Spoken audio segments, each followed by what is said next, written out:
إنما يعمر مساجد الله من آمن بالله واليوم الآخر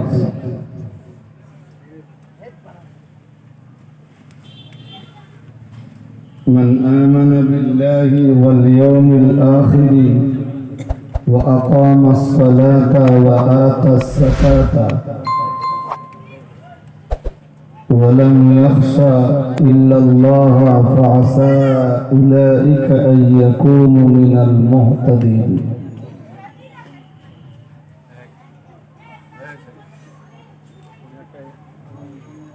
وجاء في حديث الشريف عن النبي صلى الله عليه وسلم: إذا ضيعت الأمانة فانتظر الساعة.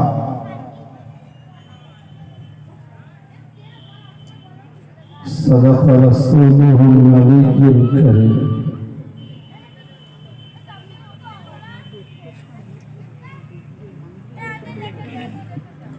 আজকের মজলিসের নির্বাচিত সভাপতি সাহেব,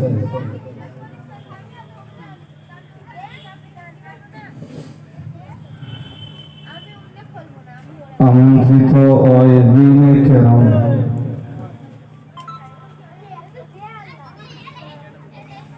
সম্মুখে উপবিষ্ট ধর্মজ্ঞান অনুসন্ধানী আল্লাহওয়ালা শ্রোতা মণ্ডলী,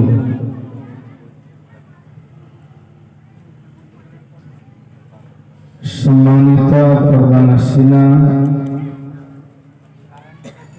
ধার্মিকা মমতাময়ী দয়াবতী মায়েরা,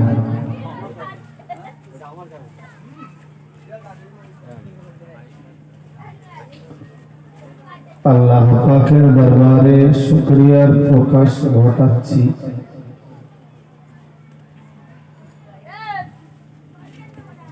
যিনি সব রকমের জড়তা, জটিলতা, সমস্যা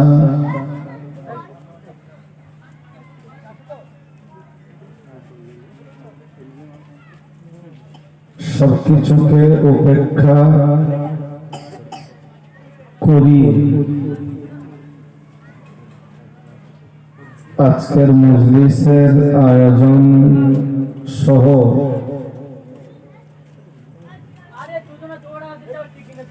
অত্র মজলিসে আমাদের সকলকে দ্বীন শরীয়তের কিছু কথা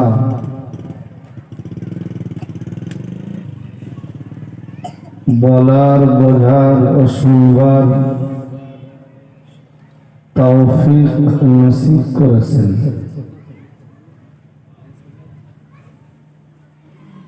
সকলে বলুন আলহামদুলিল্লাহ।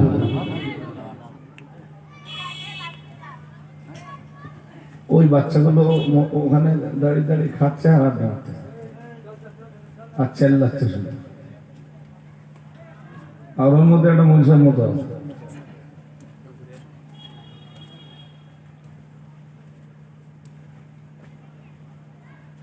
প্রিয় রাসূলের প্রতি আজকের মজলিস থেকে ভক্তি ভরা কণ্ঠে আন্তরিকতার সাথে সম্মিলিত ভাবে আমরা সালাত ও সালামের নসরানা প্রেরণ করি। সকলে পড়ি সাল্লাল্লাহু আলাইহি ওয়াসাল্লাম।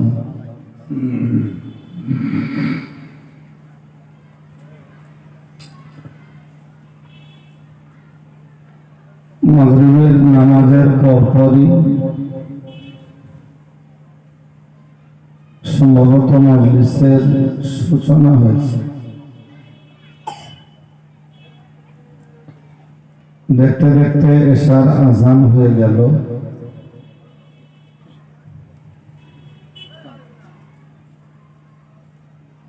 পরিস্থিতি যা, তাতে বুঝছি অন্তত রাত 1টা পর্যন্ত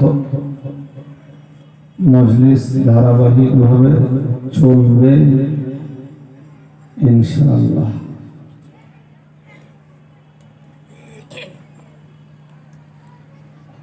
সর্বোপরি আজকের মজলিসে একগুচ্ছ দেশের হাক্কানি রব্বানি আলেমে দ্বীনরা আহত, আমন্ত্রিত ও নিমন্ত্রিত।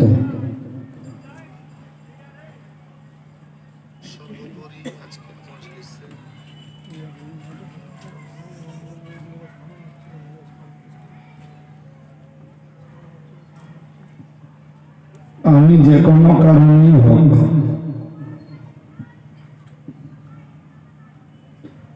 আমন্ত্রিত মেহমানদের ভিতরে আপনাদের মাঝে প্রথম দিকে এসে পড়েছি।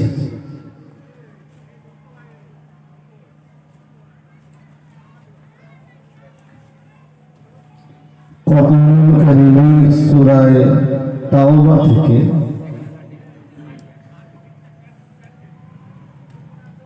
একটা আয়াতে কারিমা পড়েছি।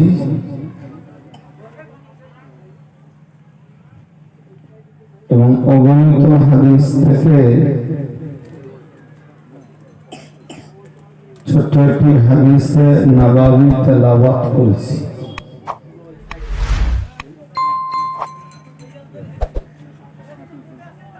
পঠিত আয়াতে কারিমা এবং হাদিসে নববীকে সামনে রেখে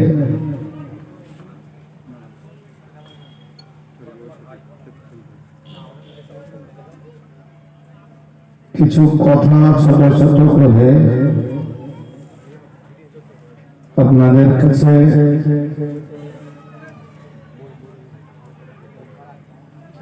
শেয়ার করার নিয়ত করছি। আল্লাহ কবুল করুন, বলুন আমিন।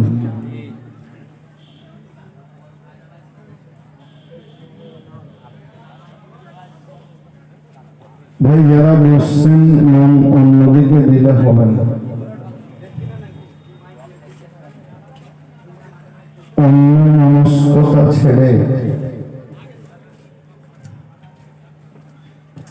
গভীর মনোযোগের সাথে আমার বক্তব্যের স্টার্টিং টু এন্ডিং, শুরু থেকে শেষ সবগুলি কথা মনোযোগ দিয়ে শুনতে হবে।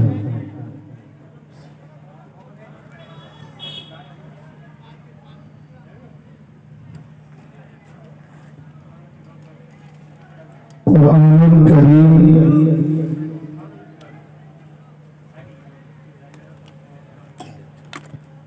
মানব জীবন কিভাবে পরিচালিত হবে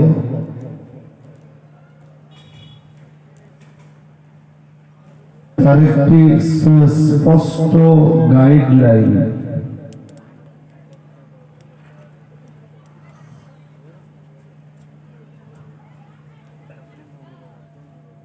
শুধু ধর্মীয় জীবন নয়,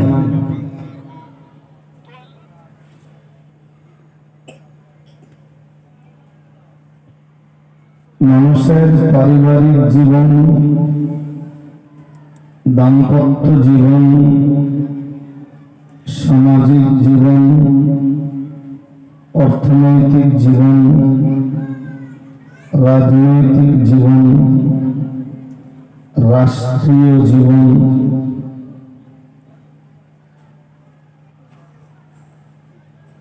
এমনকি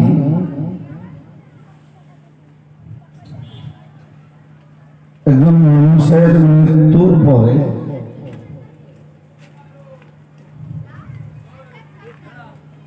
তার রেখে যাওয়া সম্পদ বা তার পরিত্যক্ত সম্পদ কিভাবে বন্টিত হবে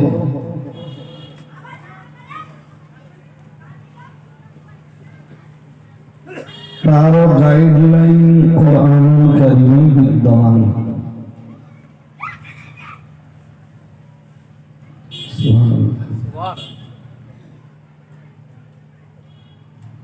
আর একটু মন করে বলুন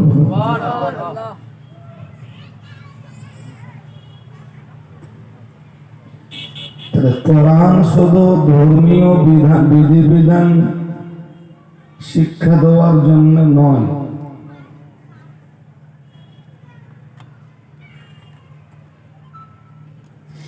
মানুষ তার স্ত্রীকে নিয়ে কিভাবে সংসার জীবন অতিবাহিত করবে, অর্থাৎ তার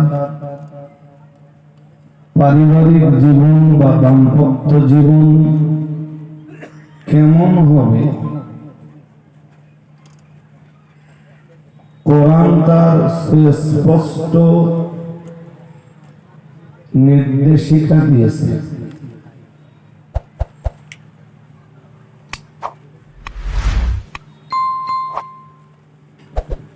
এবং মানুষ অর্থনৈতিক জীবনে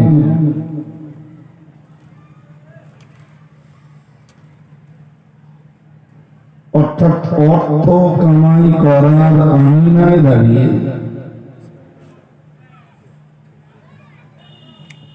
সে কোনটাকে উপার্জন করবে,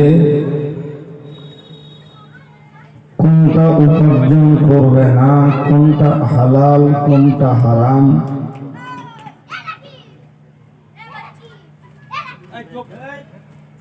কোরআনুল কারীম তারও স্পষ্ট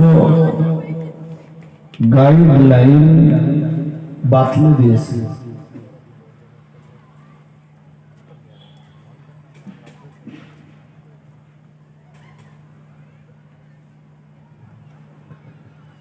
মানুষের রাজনৈতিক জীবন কেমন হবে,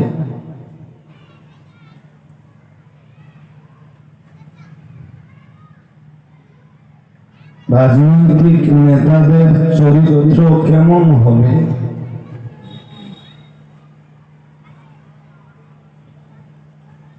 রাজনৈতিক নেতাদের এজেন্ডা কি কি হবে,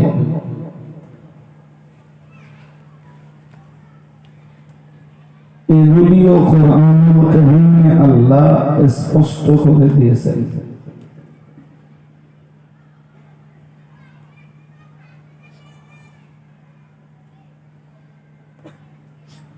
মানুষ সমাজবদ্ধ জীব হিসাবে সামাজিক সমস্যাগুলির সমাধান কিভাবে দেবে, কোরআন তাও বাতলে দিয়েছে।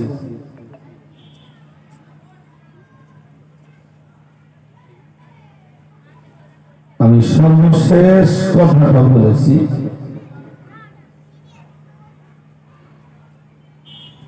যে একজন মানুষ মরে যাওয়ার পরে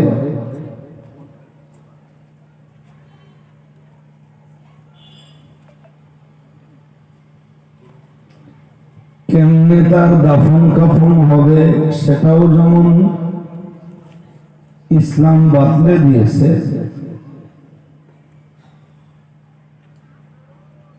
মানুষটির পরিত্যক্ত সম্পদ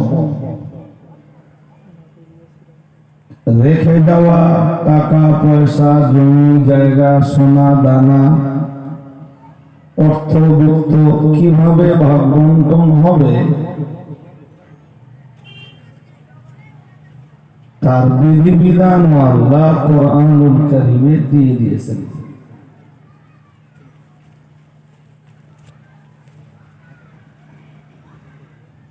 সবকিছু দিয়ে আল্লাহ রাব্বুল আলামিন বলেছেন, আল-ইয়াওমা আকমালতু লাকুম দীনাকুম, বলেছেন আজ আমি তোমাদেরকে তোমাদের জন্য তোমাদের ধর্মকে পরিপূর্ণ করে দিলাম।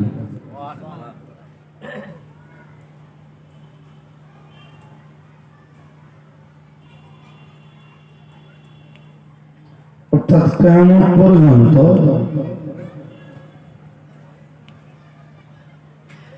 ফালাম ইয়ানজিল বা'দাহা হালালুন ওয়ালা হারামুন, কিয়ামত পর্যন্ত নতুন করে কোন হারাম হালাল কোনো কিছু নাজিল হবে না।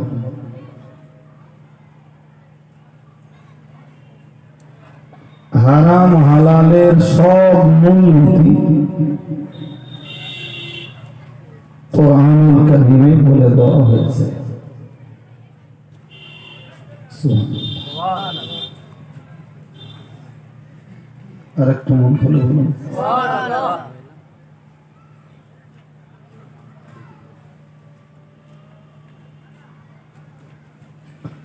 সুতরাং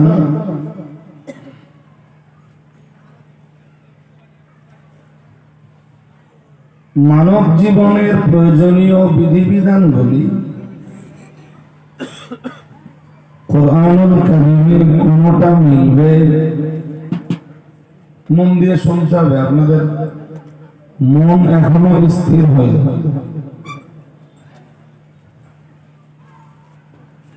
মানব জীবনে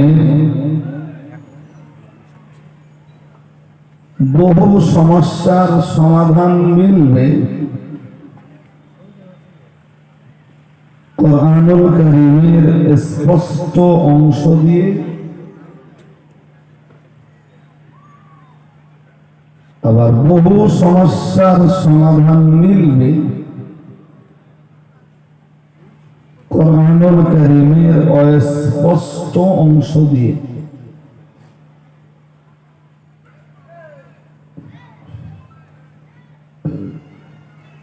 অস্পষ্ট অংশ বলতে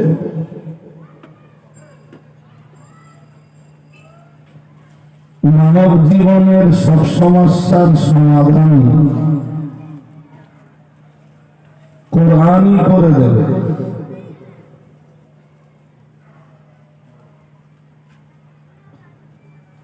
তবে কিছু সমস্যার সমাধান ডাইরেক্ট পাওয়া যাবে, আর কিছু সমস্যার সমাধান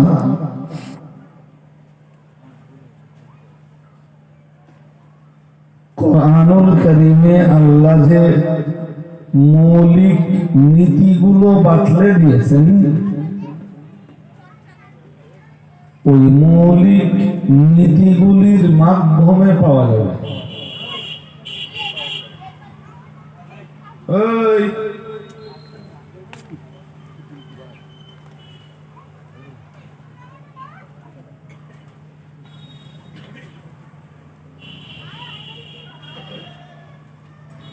তবে সব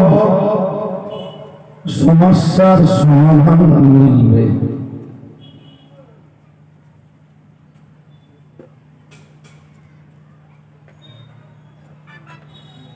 এখন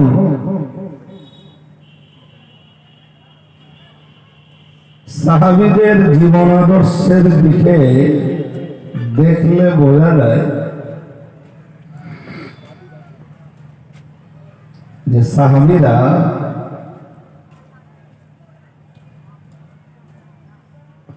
কোরআনুল কারীমের বিধিবিধানকে মান্যতা দেওয়ার ব্যাপারে,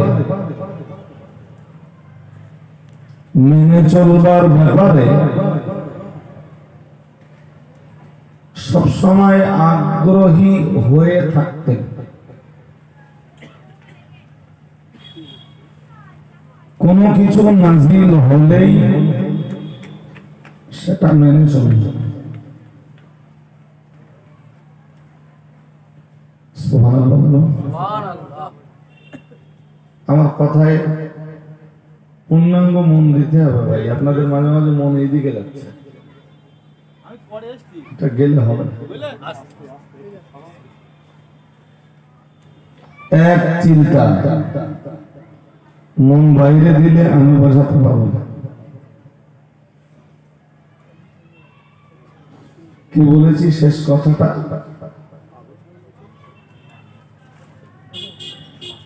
কোরআনুল কারীমের কোন বিধান রাসূলের মুখ থেকে শুনলেই তা বাস্তবায়ন করে চলবেন। সাহাবীদের মন মানসিকতা ছিল একদম এইরকম স্বচ্ছ এবং পরিচ্ছন্ন।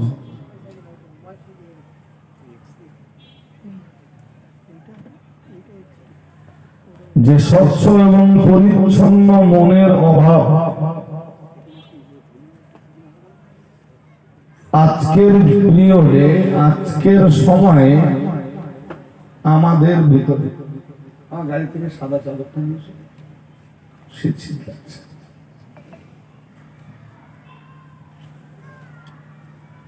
আমরা ঘন্টার পর ঘন্টা কোরআনের বিধিবিধানের আলোচনা শুনি, অথচ বাস্তবায়ন করি না।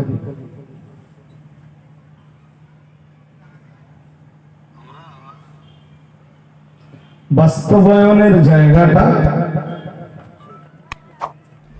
মাইনাস।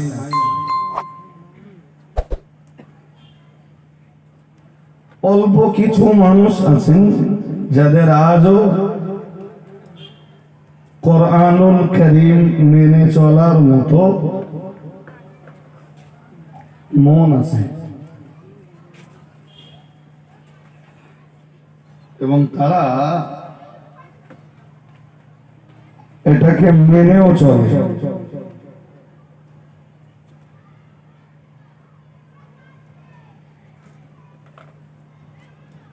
কিন্তু অধিকাংশ মানুষ কোরআনের বিধিবিধানগুলো শুনবার পরেও মেনে চলবার মতো মন তাদের সাধারণত তৈরি হয়। আমি জানি না ভাই কেন।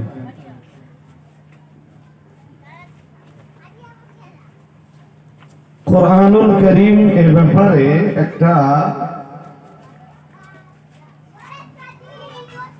বক্তব্য পেশ করেছে।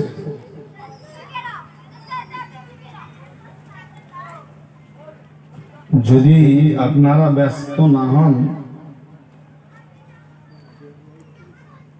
তাহলে আমি বক্তব্যটা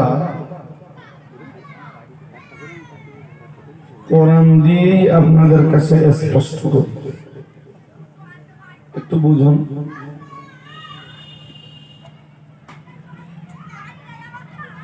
এত চিল্লাচিল্লি হচ্ছে কেন ভাই? আমাকে ছেলেটা কথা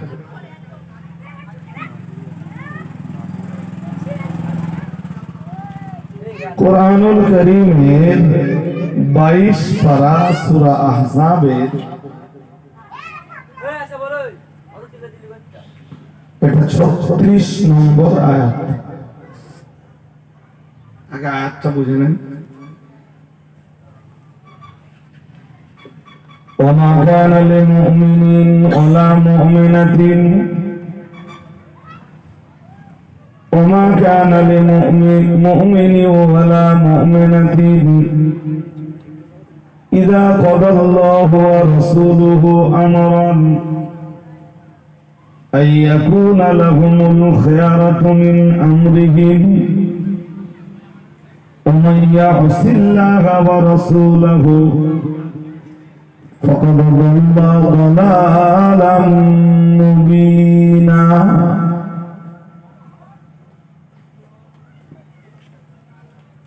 বাইশ পারা সূরা আহজাবের 36 নম্বর আয়াত।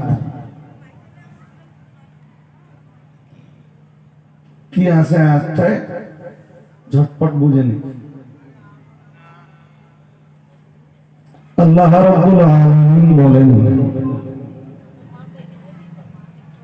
ওমা কানা লিমুমিনিন,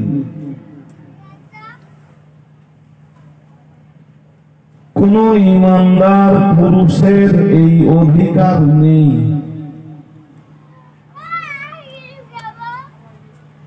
কি অধিকার আমি পরে বলছি। ওয়ালা মুমিনাতিন,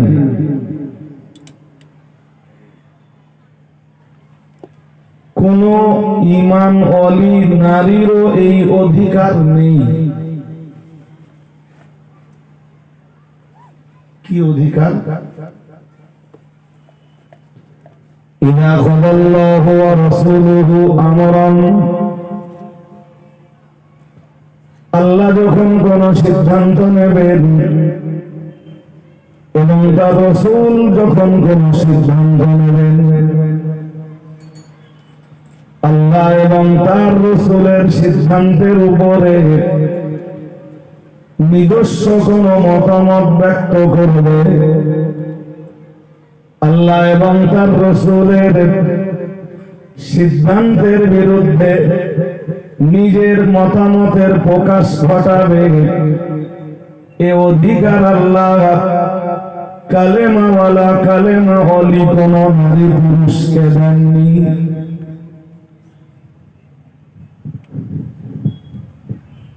এর অর্থ এইটা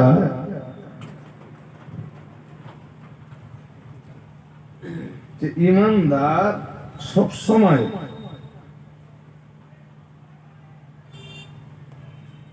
ঈমানওয়ালা ঈমানওয়ালী নারী পুরুষ সবসময় আল্লাহর সিদ্ধান্তকে মাথা পেতে মেনে নেবে।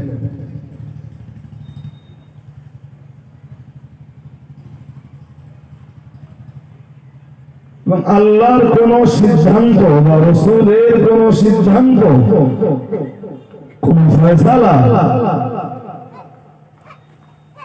সে শুনবার পরে তাতে কোন যুক্তি টুক্তি খাড়া করবে না,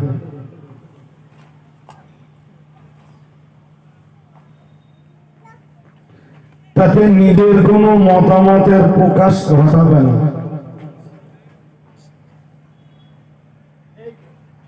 তার উপরে কোন লজিক কায়েম করার চেষ্টা করবে না।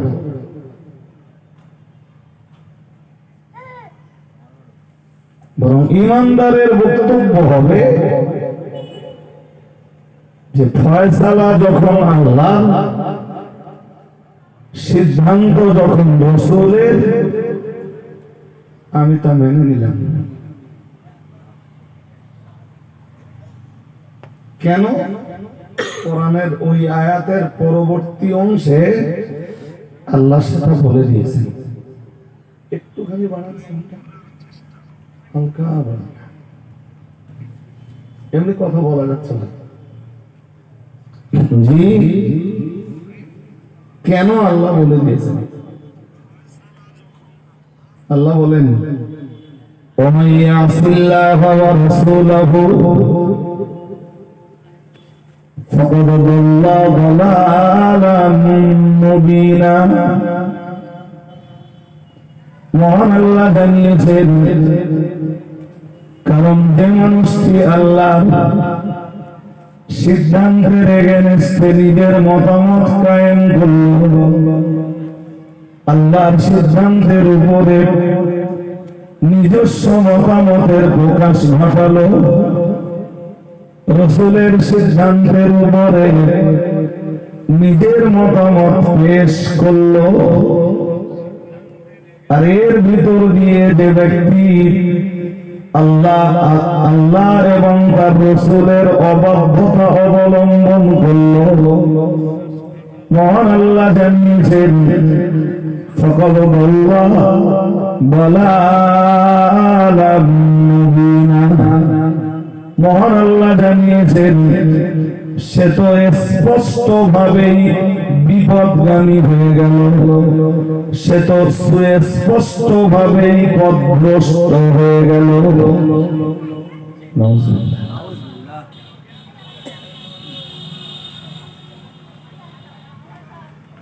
আর একটু জোর করে বলুন।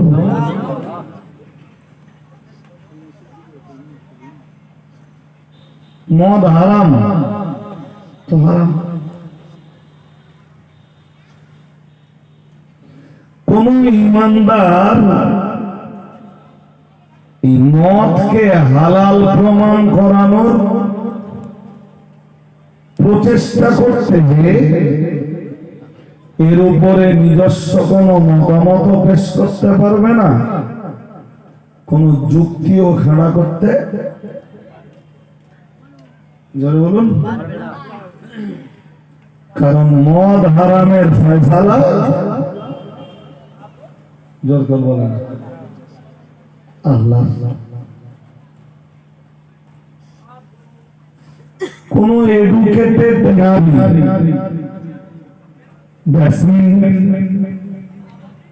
শিক্ষিতা মহিলা বা হায়ার এডুকেটেড কোন রমণী কোরআনে পর্দার বিধান দিয়েছেন আল্লাহ। নারী জাতির জন্য পর্দার বিধান কে দিয়েছেন? জোরে বলুন। অনেক আয়াতে আছে, আমি এক আয়াত থেকে পড়ি। 18 পারা সূরা নূরের 31 নম্বর আয়াত। ভাই কথা যদি না বোঝেন তাহলে সুর শুনে আওয়াজ শুনে কিচ্ছু হবে। তো 18 পারা সূরা নূরের 31 নম্বর আয়াত অনেক লম্বা, অনেকটাই লম্বা। আমি একটুখানি অংশ বলছি। পুরা আয়াতটায় আল্লাহ নারীদের বিধান দিয়েছেন। পড়ে দেখবেন সূরা নূরের 31 নম্বর আয়াত। আমি একটা অংশ বলছি। ওলিয়াদরিবিনা বিখুমুরিহিন্না আলা জুনুবিহিন্না। মহান আল্লাহ জানিয়েছেন মেয়েরা তাদের মাথায় ওড়না এমন ভাবে ব্যবহার করবে, মেয়েদের মাথার ব্যবহৃত ওড়নার ফলে তাদের বক্ষ পর্যন্ত ঢেকে যাবে।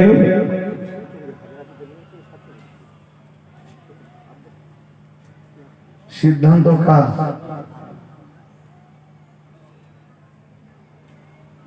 সিদ্ধান্ত তার, নারী জাতি সৃষ্টি যার।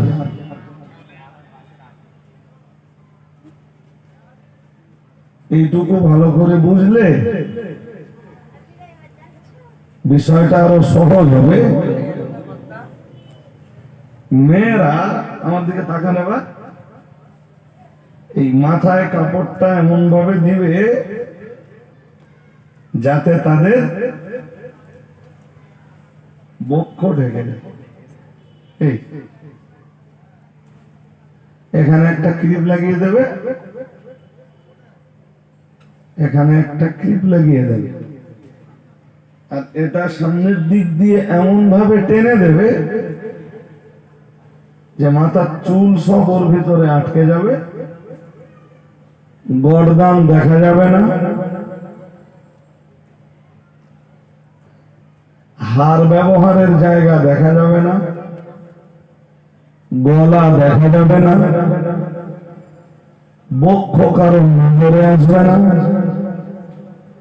এবং পিঠের কোন অংশ কারণ নজরে।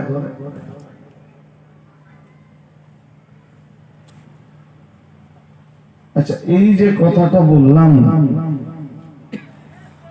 এই বিধান কার? জোরে বলুন। এখন এডুকেটেড থেকে কোন হায়ার এডুকেটেড নারী আল্লাহর এই বিধানকে মেনে নিতে বাধ্য যদি সে কালেমা অলি হয়, যদি সে বলে আমি মুমিনা, যদি সে বলে আমি ঈমান অলি, তাহলে আল্লাহর বিধান মেনে নিতে সে, বলুন এত আস্তে বলতে, আল্লাহর বিধান মেনে নিতে সে বাধ্য না? বাধ্য না? কে মেনে নিতে বাধ্য? মমতা ব্যানার্জি?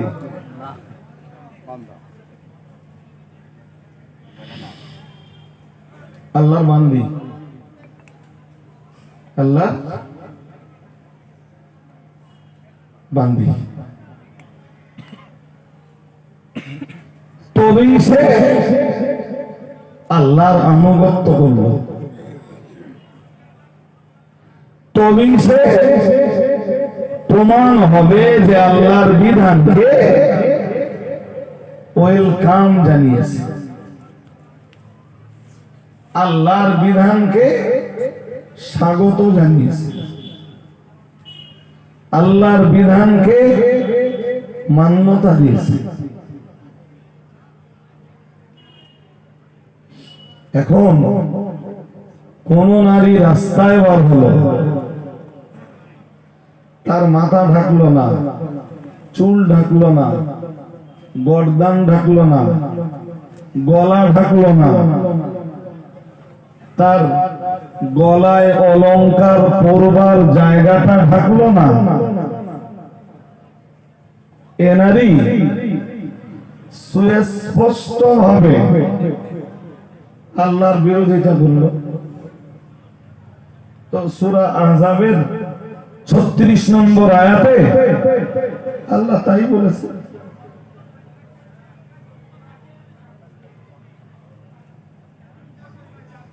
ভাই খুব মজার ব্যাপার, আমি একটা হাদিস বলি আপনাদের,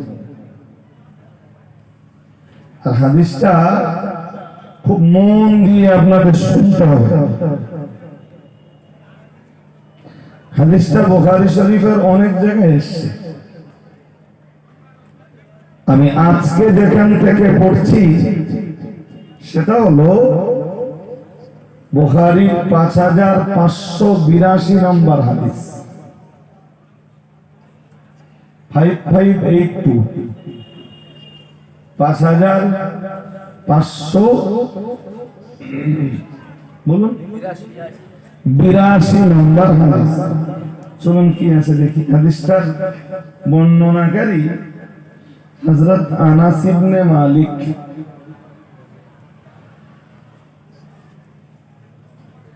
কে আনাস ইবনে মালিক? রাসূল পাকের 10 বছরের সেবাদানকারী। কত বছর?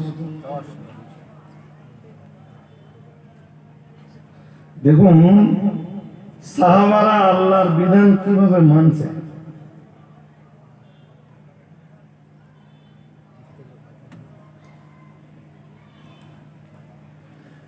আমরা বহু বিষয়ে খবর রাখি যেটা আল্লাহর বিধান মানি না, মানি না দুনিয়ার স্বার্থের কারণে, মানি না মনে করি মেনে নিলে সম্মান চলে যাবে। যেমন আবু জাহেল ভেবেছিল যে মুহাম্মদ সাল্লাল্লাহু আলাইহি ওয়াসাল্লামকে যদি আমি মেনে নিই তাহলে আমার নেতৃত্ব থাকলো কই।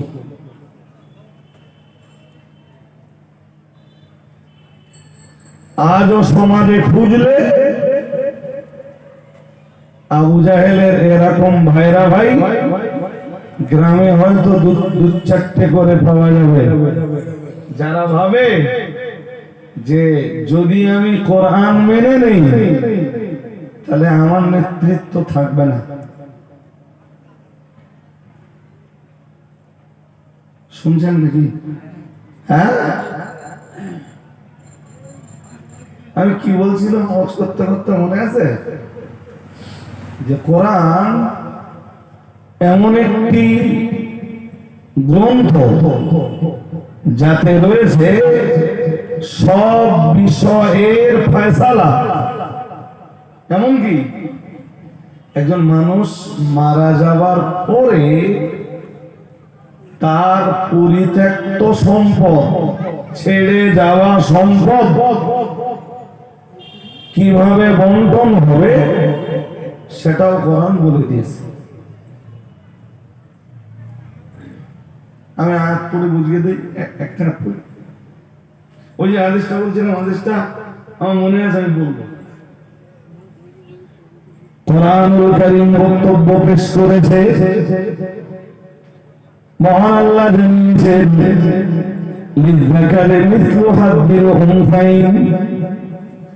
মহান আল্লাহ জানিয়েছেন কোন নারী কিংবা পুরুষ মারা যাওয়ার পরে তার রেখে যাওয়া সম্পদ কিভাবে বন্টন হবে, বন্টন পদ্ধতি বলতে যে মহান আল্লাহ লম্বা বিবরণ দিয়েছেন। আমি শুধু একটা অংশ শোনাচ্ছি। মহান আল্লাহ জানিয়েছেন কোন নারী কিংবা পুরুষ মারা যাওয়ার পরে ওই পুরুষ কিংবা ওই নারী রেখে যাওয়া সম্পদ বন্টন হবে। তার দুই মেয়ে যতটা সম্পদ পাবে, একটা ছেলে পাবে ততটা, অথবা একটা ছেলে পাবে যতটা, একটা ছেলে পাবে যতটা, দুই মেয়ে পাবে ততটা, কিংবা এক মেয়ে যা পাবে ছেলে পাবে তার ডবল। বোঝা যায় না? হ্যাঁ না জোর করে বলে। ফর এক্সাম্পল, আমি মারা গেলাম, আমার ছেলেও আছে মেয়েও আছে। আমি মরে যাবার পরে আমার যা সম্পদ আছে, আমার মেয়ে যা পাবে ছেলে পাবে তার ডবল, অথবা ছেলে যা পাবে মেয়ে পাবে তার অর্ধেক। মেয়ে যদি দুটো হয় আর ছেলে যদি একটা হয়, তাহলে টোটাল সম্পদ ভাগ হবে চারটি। কটা? কারণ এক ছেলে সমান দুই মেয়ে। সারা জীবন সংসার করেছে, সারা জীবনে মোহরানা শোধ করিনি।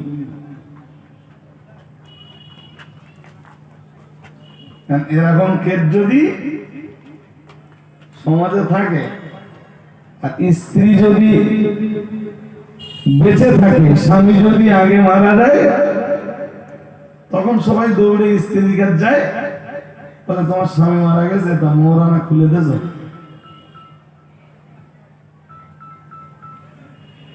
তাই হয়তো নাকি বহু ক্ষেত্রে হয়। রোজ দাঁড়ান, কি হয়েছে?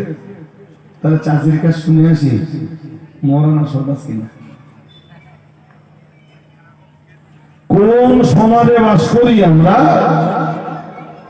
যে এখনো জানাজার কাতারে দাঁড়িয়ে তাই মোহরানা? দুজন এসে বলে হ্যাঁ হুজুর চাচির কাছে শুনে এসেছি। তাহলে চাচি কি বলেছে? চাচি মোহরানা শোধ করতেছে। চাচা মরে গেছে, চাচি বেঁচে আছে, তাই চাচি মাফ করতেছে। চাচি মরে গেছে, চাচা মারা গেছে, চাচি মারা গেছে, চাচা কি হবে?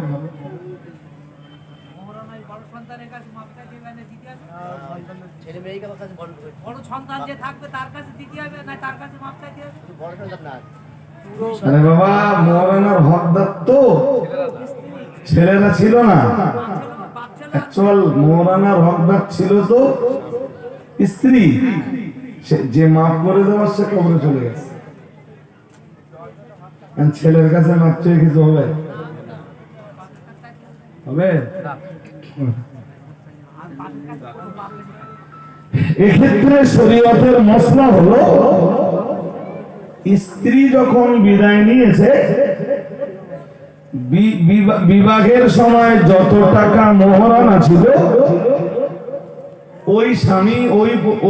ওই স্বামী তথা ওই পুরুষ ওই পরিমাণ টাকা বার করবে। ধরুন বিয়ের সময় মোহরানা ছিল 5,000, তো 5,000 টাকা বার করবে।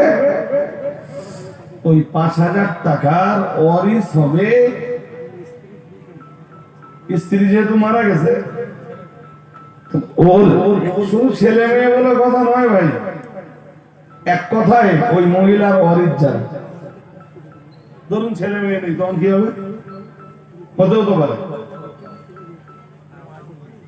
আর পারে না হ্যাঁ, এক কথায় ওই মোহরানা টাকার হকদার হবে ওই মহিলার ওয়ারিসরা।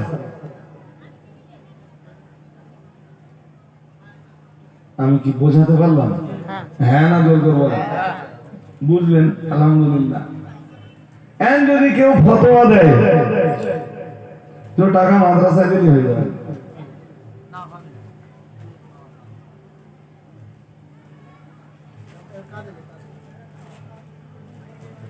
বুঝতে পারলেন? ফতোয়া ঠিক হলে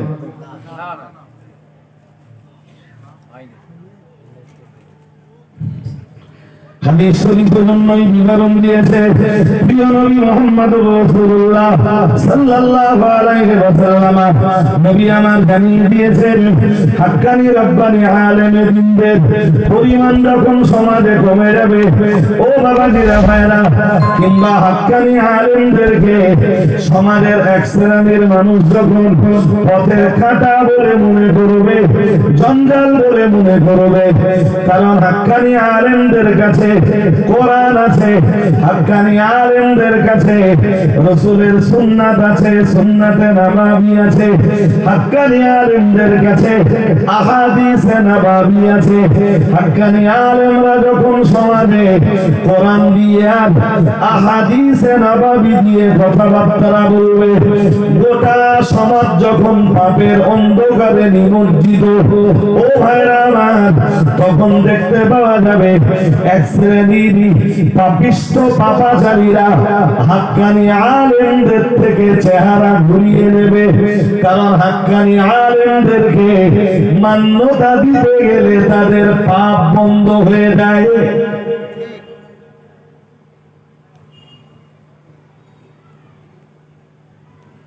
কোরআন কি পাপকে সমর্থন করবে? হাদিস কি পাপকে সমর্থন করবে? হাক্কানি ও তো আলেম না, জাতে আলেম না, ও জাতে তো জাহেল। ও তো ফতোয়ার কিছু বলে না, ও তখন বলে দেবে যে ও মাদ্রাসায় দিদিকে যা। হ্যাঁ, আমার কাছে এরকম ফতোয়া অনেকবারই এসেছে।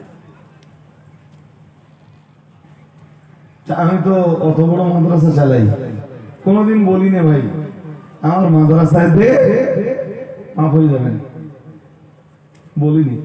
এক কথায় বলে দিই, ওই মহিলার ওয়ারিস যারা আছে তারা ওর হকদার। এবারে সব হকদাররা মিলে যদি বলে যে মা তো বেঁচে নেই, এটা মায়ের টাকা, তা আমরা আমাদের অধিকার ছেড়ে দিলাম, দিয়ে মায়ের টাকা আমরা মায়ের কবর জগতের শান্তির জন্য আমরা কোন মাদ্রাসায় দান করে দেব।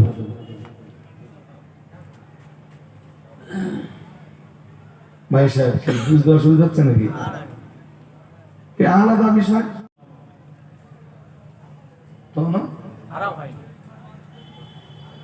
মদ হারামের ঘোষণা তখনও আসেনি। আনাস বলছেন আমরা একটা আসরে বসেছিলাম, সেই আসরে আবু ওবায়দা ছিলেন।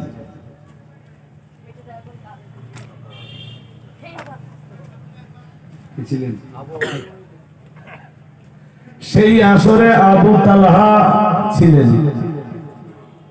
আবু প্রথম নাম আবু ওবায়দা, প্রথম নাম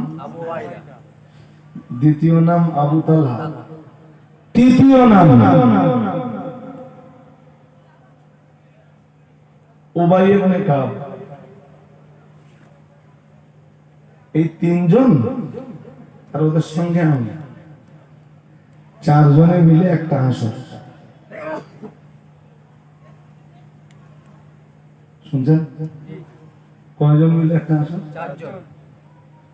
হযরত আনাস বলছেন কুনতু আসকি, আমি পান করাচ্ছিলাম।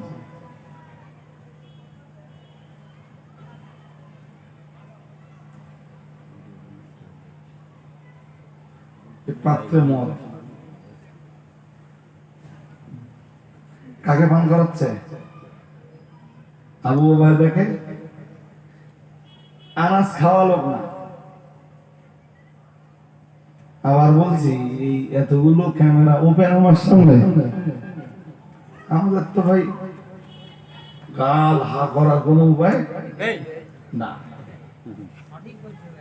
আবার কে হয়তো বলবেনই যে রজওয়ারি সাহেব সাহাবীদেরকে দেয়।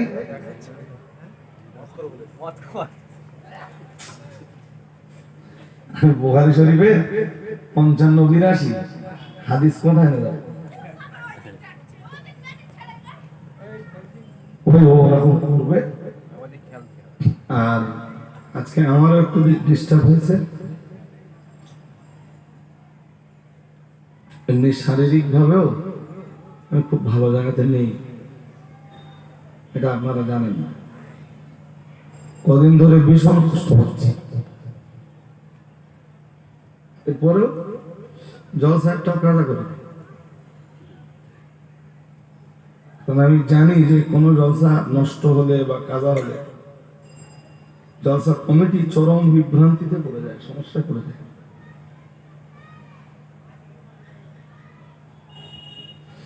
খেজুরের তৈরি মদ,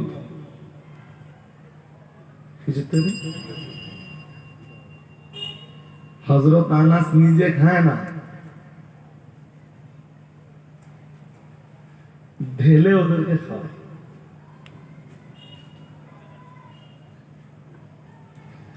হযরত আনাস বলছে আমি 3টে পাত্রে মদ ঢাললাম। আরাবিয়ানদের সে যুগেও ওই রীতি ছিল যে একটা পাত্রে ঢালা হয়ে গেলে সামনে রাখলে সে খাবে না, 3টে পাত্রে ঢালা হবে সবাই। আরে বাবা, মদ কখনো হারাম হওয়ার আয়াত নাযিল হয়নি, এবার নাযিল হবে। তা আনাস ঢেলে রেখেছে, ওনারা 3জন এবার খাবেন।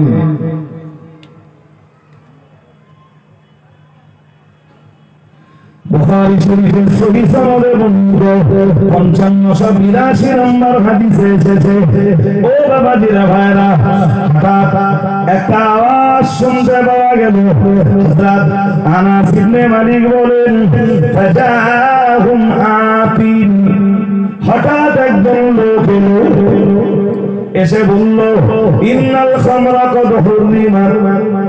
হঠাৎ একজন আগন্তুকের আবির্ভাব হলো, আর ওই আগন্তুক এসে বলল ইন্নাল খামরা কদ হুররিমাত, নিশ্চয়ই আমার আল্লাহ মদ হারাম করে দিয়েছেন। তার মানে রাসূলের কাছে তখন মদ হারামের আয়াত নাযিল হয়েছে। আল্লাহ পাক রব্বুল আলামিন সূরা মায়দা 90 নম্বর আয়াতটা নাযিল করে দিয়েছে, ইয়া আইয়ুহাল্লাযীনা আমানু ইন্নামাল খামরু ওয়াল মাইসিরু ওয়াল আনসাবু ওয়াল আসলামু রিজসুম মিন আমালিশ শাইতান ফাজতানিবুহু লাআল্লাকুম তুফলিহুন। মহান আল্লাহ জানিয়েছেন, ইয়া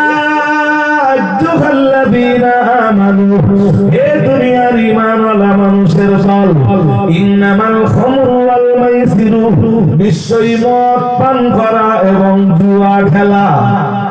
আরো দুটি বিষয় রয়েছে, আমি ওই দুটি বিষয় আজ উল্লেখ করছি না।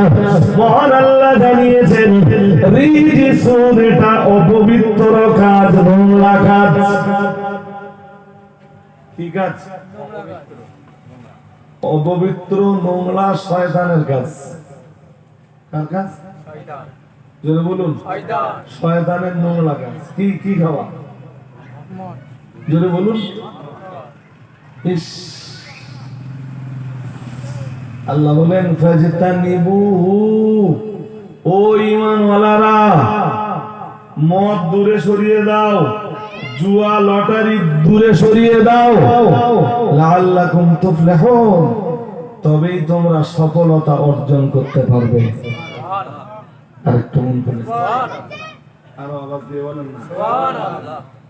জি ভাই, কি কি কি কি বোঝাচ্ছি বলেন তো? রাসূলের কাছে এই আয়াত নাযিল হয়েছে, আর এই চারজন সাহাবী ওই আসরে বসা, আর একজন লোক এসে ওই খবরটা দিচ্ছে, এই শুনেছেন আপনারা, ইন্নাল খামরা কদ হুররিমাত। সবে গ্লাসে ঢালা হয়েছে,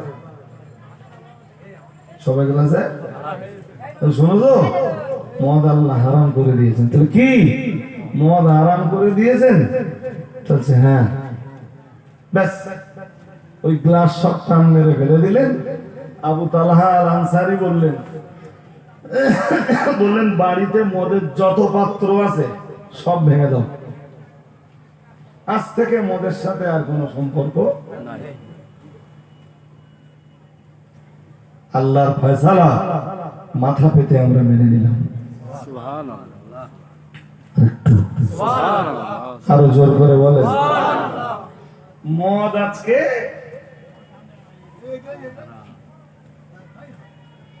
মদ্যপানের সংখ্যাও যেমন বেড়েছে, মাতালের সংখ্যাও যেমন বেড়েছে, জি মদ্যপান তেমন ব্যাপকতার সাথে চলছে।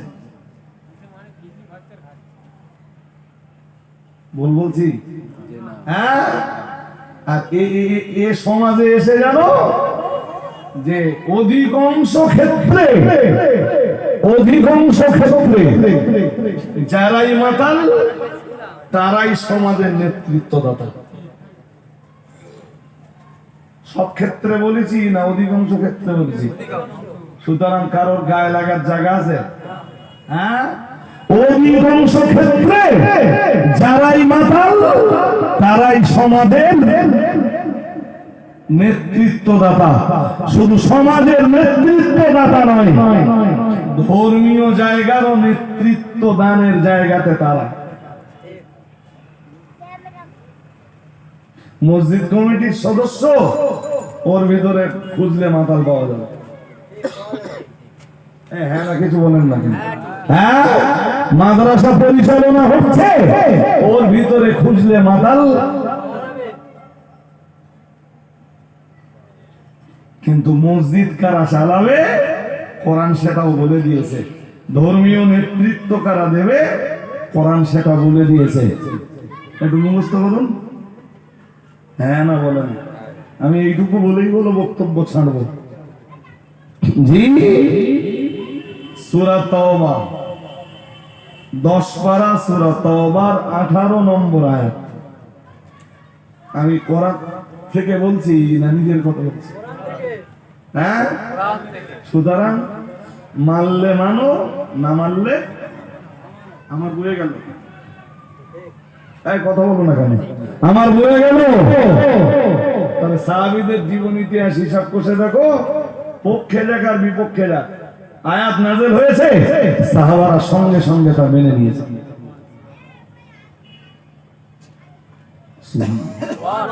আর একটু মন করে কোরআনুল কারীমের সূরা তাওবার 18 নম্বর আয়াতে মহান আল্লাহ জানিয়েছেন, ইন্নামা ইয়ামুরু মাসাজিদাল্লাহি মান আমানা বিল্লাহি ওয়াল ইয়াউমিল আখির وأقام الصلاة وآتى الزكاة ولم يخش إلا الله فعسى أولئك أن يكونوا من المهتدين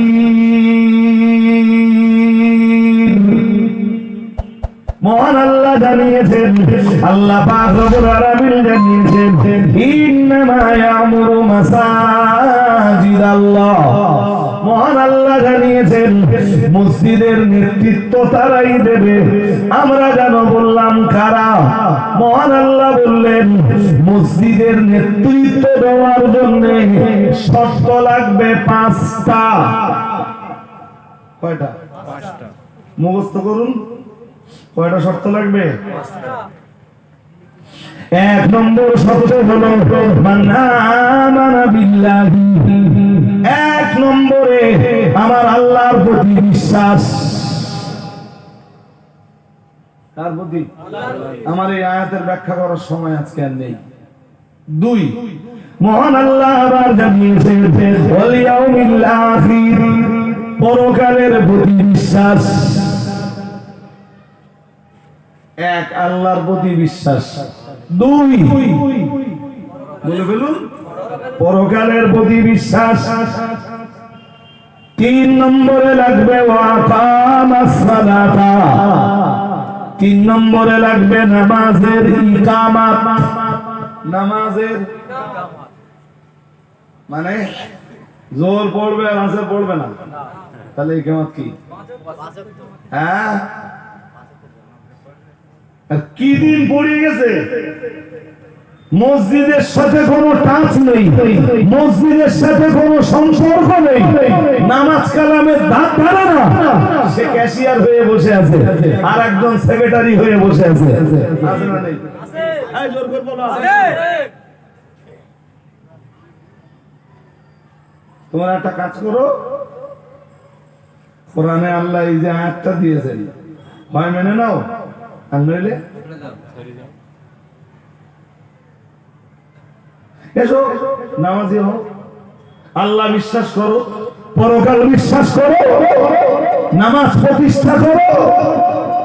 আর 4 নম্বরে মহান আল্লাহ জানিয়েছেন ওয়াতাস যাকাতা।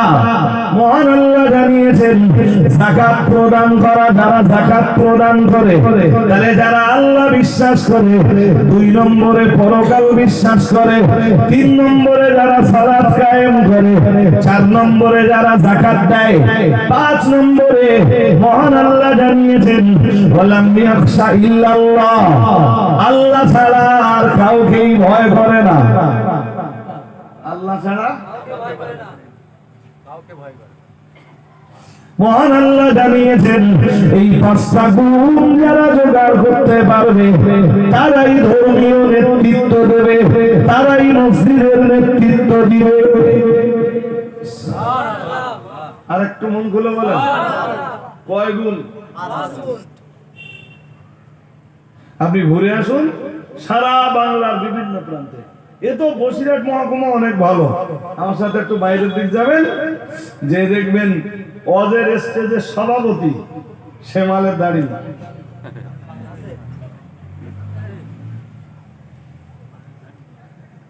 অজের স্টেজের সভাপতি সে নামাজ পড়ে না।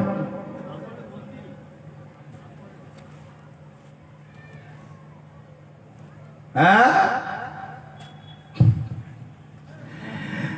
একজন লোক এসে রাসূলুল্লাহকে জিজ্ঞেস করলো মাতা সাআ, ইয়া রাসূলুল্লাহ ইয়া হাবিবাল্লাহ, কিয়ামত কবে হবে? রাসূল বললেন ইদা দুইয়াতিল আমানাতু ফান্তাদিরিস সাআ। এরা বিষয় আসলে আসলে ফোন করে বলেছে এতক্ষণ এসে কথা তো হাদিস শরীফ বিবরণ দিয়েছে প্যারা নবী রাসূলুল্লাহ সাল্লাল্লাহু আলাইহি ওয়াসাল্লাম এর কাছে একবার একজন লোক এলো, এসে বলল মাতা সাআ, ইয়া রাসূলুল্লাহ ইয়া হাবিবাল্লাহ, কিয়ামত কবে হবে? রাসূল বললেন জি, যদিও বুখারীর হাদিসে একটু অন্য এসেছে। রাসূল তখন এই জনসাধারণের সাথে কথা বলছিলেন, আর একটা লোক এসে বললো কিয়ামত কবে হবে। তার রাসূল সবার সাথে কথা শেষ করে এবার বললেন, সেই যে লোকটা প্রশ্ন করছিল কই, বলো তোমার কি প্রশ্ন ছিল? লোকটা বললো, হুজুর আমার প্রশ্ন ছিল কিয়ামত কবে হবে। রাসূল বললেন, কিয়ামত কবে হবে? ইযা দুইয়াতিল আমানাতু ফান্তাদিরিস সাআ। রাসূলুল্লাহ বললেন, যখন আমানতের খেয়ানত হবে তখন তোমরা কিয়ামতের অপেক্ষা করো। সাহাবী বললেন, ক্বালা কাইফা ইদাআতুহা ইয়া রাসূলুল্লাহ। সাহাবী বললেন, ইয়া রাসূলুল্লাহ, আমানতের খেয়ানত আবার কেমনে হবে? হুজুর আমানতের খেয়ানত হবে বুঝলাম, কেমনে হবে এইটা তো বুঝলাম না।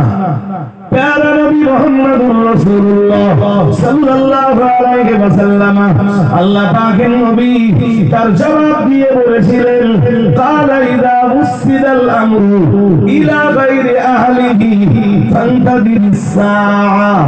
রাসূলুল্লাহ বলেছিলেন, সমাজের অযোগ্য লোকদেরকে যখন যোগ্য মানুষের চেয়ারে বসিয়ে দেওয়া হবে, রাসূলুল্লাহ বললেন, আল্লাহর হাবিব বললেন, তখন আমানতের খেয়ানত হবে, আর তখনই তোমরা কিয়ামতের জন্য অপেক্ষা করো। অযোগ্য লোকগুলোকে যখন যোগ্য লোকের চেয়ারে বসিয়ে দেওয়া হবে,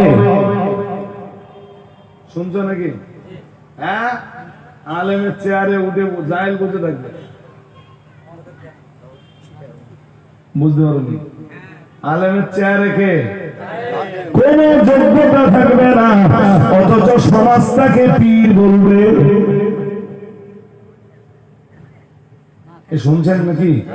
হ্যাঁ, বক্তব্যের প্রাসঙ্গিকতা শেষ, কোন যোগ্যতা থাকবে না, অথচ মসজিদের সেক্রেটারির চেয়ারে বসে যাবে। বুঝতে পারেননি?